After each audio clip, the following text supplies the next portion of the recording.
Hello and welcome to the Patient Educators Update. I'm Chuck Jones and I'm pleased to be joined by our regular guest, Fran London. Hi, Fran.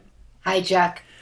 At the Patient Educators Update, Fran and I try to get up with each other a couple of times a month and talk about patient education issues. For those of you who may not know Fran, she is the patient education specialist at Phoenix Children's Hospital in Phoenix, Arizona, and she wrote the book No Time to Teach, which normally we have a lot of our content that comes from her book. But this time, we're going to talk about something that was topical.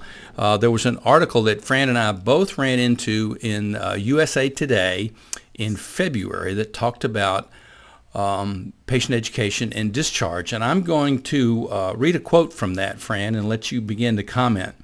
This quote comes from Dr. Eric Coleman, and he is with the University of Colorado in Denver. And here's what he says. There couldn't be a worse time, a less receptive time to offer people information than the 11 minutes before they leave the building. Brilliant. Absolutely brilliant. It is. Now, so why is discharge the worst time to begin educating patients? Well, I can't even imagine a reason why you would think it's a good time. I tried. And other than the fact that it's convenient and you know they're leaving, it just doesn't make sense. Because if it's 11 minutes before they're ready to leave, they're thinking about going home. Yeah. They're thinking about what they're going to do when they get home, how they're going to get home, all those other things. So they're not going to be listening to what you say about patient education. Yeah, and I've told this story before about my neighbor that had the bypass surgery. He was saying he didn't listen, and I was talking to his wife about what she heard before they left, and she said all I could think about is how am I gonna take care of him when we get home, and so she didn't hear it either. So it's endemic. It just happens, and the only reason that I could think of why someone would think it's a good time to give them the instructions before they go is because it's kind of the one thing they haven't done yet. You know, Right. They haven't really spent any time in education. So let me make sure they sign off on my sheet so I can put in the record that, I gave the patient their discharge instructions. And there's not a check mark in the record that says, patient understands blah, blah, blah, blah, blah. It's just, did you?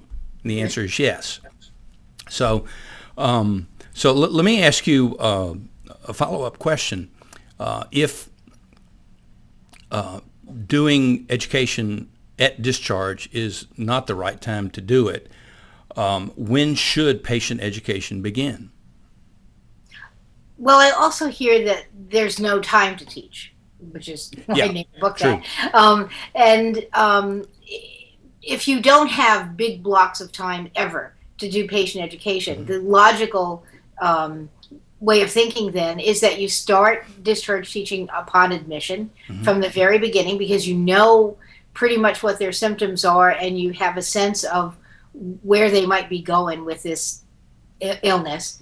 And you want to do it in small pieces throughout the hospitalization because you don't have a lot of time. So it makes a lot more sense to just turn every interaction into part of the patient education. Yeah, and the result is that you layer new learning on top of previous learning, so that, and the goal, as I've heard you say before, is functional health literacy at the end so that they can take care of themselves, right? Yeah, you want to make sure that they know what to do, they know how to recognize problems. Those are the basics. And you pretty much know from the time of admission what kind of symptoms they might end up getting at home and how they might want to respond to them. Yeah, and well, that leads to this next question. How does poor patient education contribute to the readmission problem? Well, it's huge. It's huge.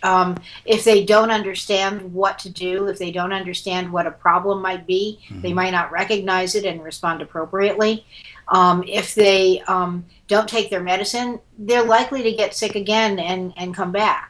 And a lot of readmissions are not even the same exact disease. It might be just a complication that brings them back into the hospital. Yeah, and that was one of the points in the article. They talked about a particular gentleman, I think his name was Michael Lee, and how he felt when he left, kind of what his mindset was just to get out.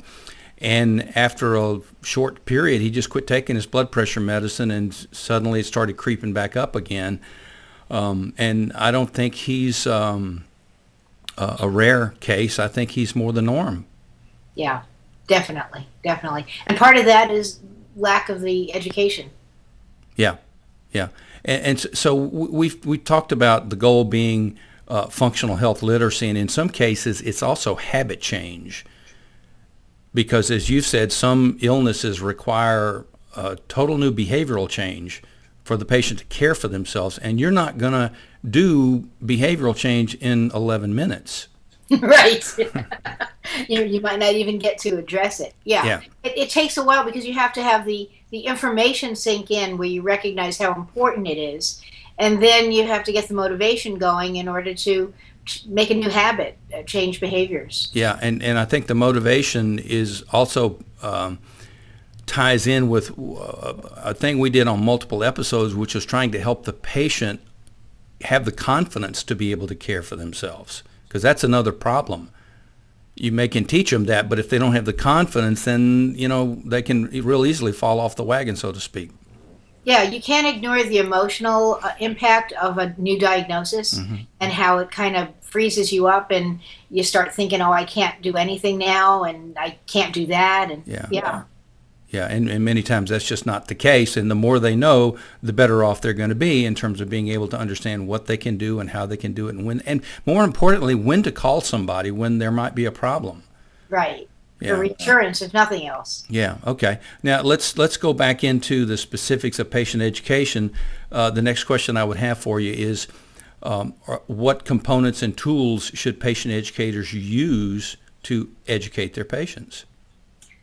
The most important thing, obviously, is listening, because you want to figure out what they don't know, what they're confused about, what they don't agree with, so that you can frame education in a way that they can get it.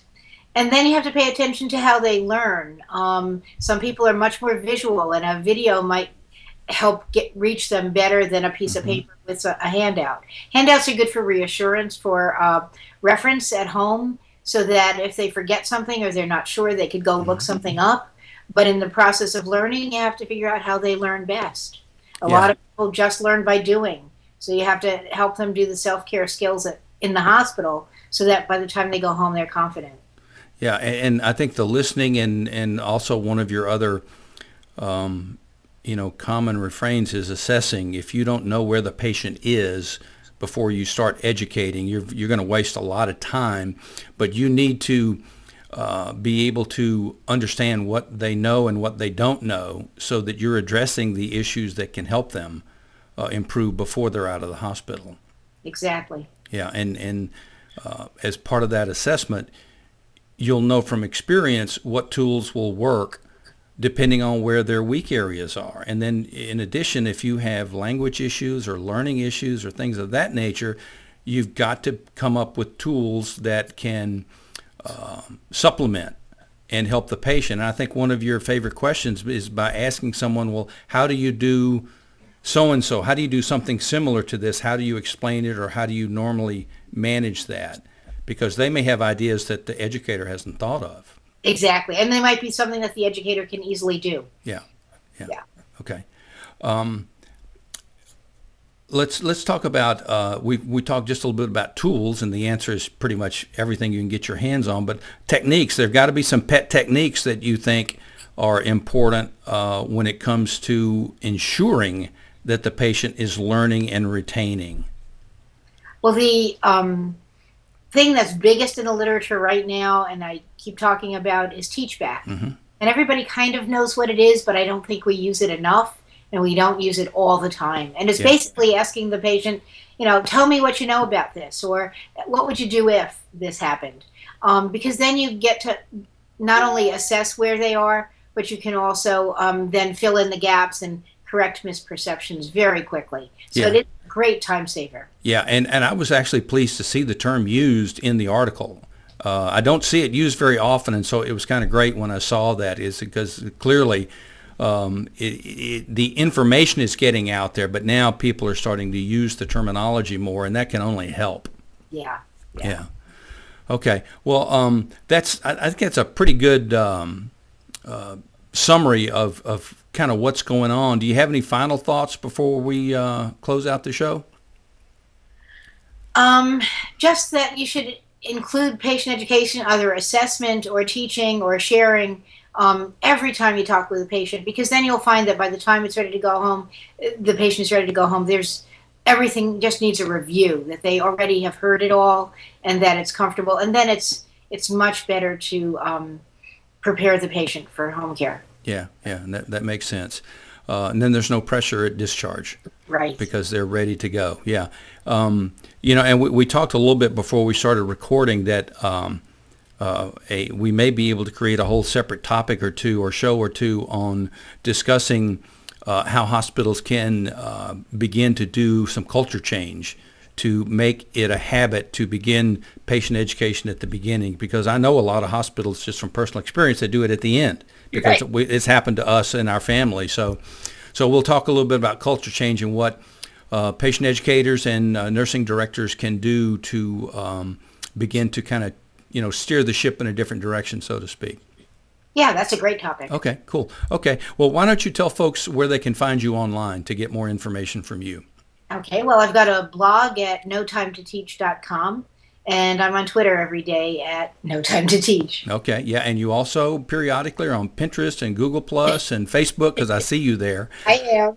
Yep. And I want to let folks know that your book is available in both print and electronic form, and for patient educators and nursing directors that may want to get some extra copies of it for teaching in groups, you can get a bulk discount by going directly to Fran's publisher, Pritchett and Hull. Their website is p-h.com. And for those of you that might be interested in incorporating video into your hospital patient education, you can visit our website, synergybroadcast.com, or Google MMDS, or Medical Media Delivery System. That's our video-on-demand patient education system. We'll be happy to talk with you about that. So, Fran, thanks for your insight today. It's good to see current articles addressing the things that you and I have been talking about for quite a while. Yeah. So I look forward to continuing this discussion with you in the near future. Okay, thanks, Chuck. You bet. Bye-bye.